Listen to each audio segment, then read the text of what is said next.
गोंदिया जिल्ह्यातून मोठ्या प्रमाणात राष्ट्रीय महामार्ग प्राधिकरणाद्वारा राष्ट्रीय महामार्गाचे बांधकाम सुरू आहे। आमगाव ते देवरी हा राष्ट्रीय महामार्ग क्रमांक 543 याचं गेल्या 10 वर्षापासून बांधकाम सुरू होतं, परंतु आतापर्यंत अनेक ठिकाणी काही पॅचेस या बांधकाम कंपनीने अपूर्ण ठेवल्याने नागरिक, विद्यार्थी आणि वाहनधारकांना मानसिक, शारीरिक त्रास होतो आहे आणि अनेक अपघात या ठिकाणी होत आहेत।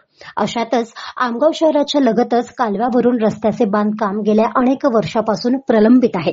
या ठिकाणी बांधकाम करणाऱ्या कंपनीने खोदकाम करून ठेवले, परंतु हे खोदकाम अपूर्ण असल्यामुळे येणाऱ्या जाणाऱ्या वाहनांना मोठा त्रास सहन करावा लागतो आहे। एवढंच नाही तर या मार्गावरून हजारो जड वाहने, दुचाकी, चारचाकी आणि अनेक विद्यार्थी प्रवास करीतच असतात।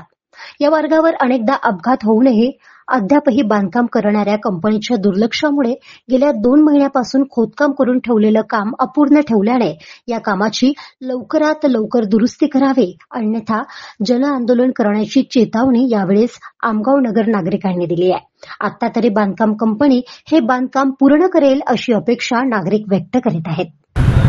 हा जो आपण बघत आहात हा गोंदियाला जाणारा एक मुख्य मार्ग आहे। मागील 1 ते 1.5 महिन्यापासून याचं काम सुरू होऊन आता बंद अवस्थेत आहे। येणाऱ्या जाणाऱ्यांना खूप त्रास होत आहे। मुख्य गोष्ट म्हणजे इथून मात्र 200 फरलांगावर गडचिरोली लोकसभा क्षेत्राचे खासदार आदरणीय श्री किरसान साहेब यांचे निवासस्थान पण आहे आणि ते नेहमी इथून येत जात असतात, तरीसुद्धा त्यांनीही या कामाकडे दुर्लक्ष केलं आहे। त्यामुळे क्षेत्रातील सर्व नागरिकांना खूप त्रास सहन करावा लागत आहे।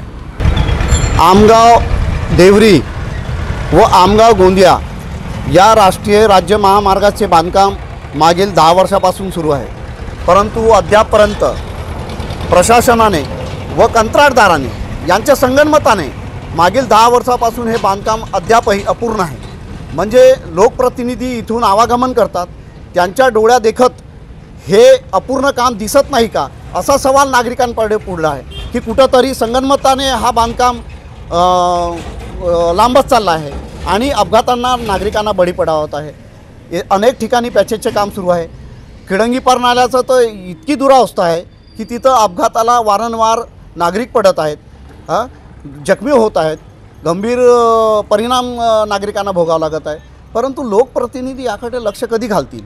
या क्षेत्राचे खासदार सन्माननीय किरसान साहेबांचं निवासस्थान आहे 200 मीटरवर।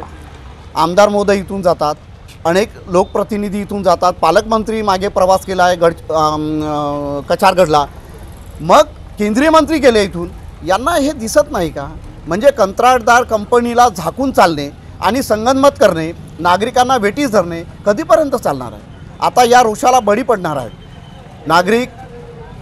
तातडीने या बांधकाम पूर्ण न झाल्यास नक्कीच जन आक्रोश पुढे येईल आणि जन आंदोलन। गाव माझा न्यूज करिता राधाकिशन चुटे, गोंदिया।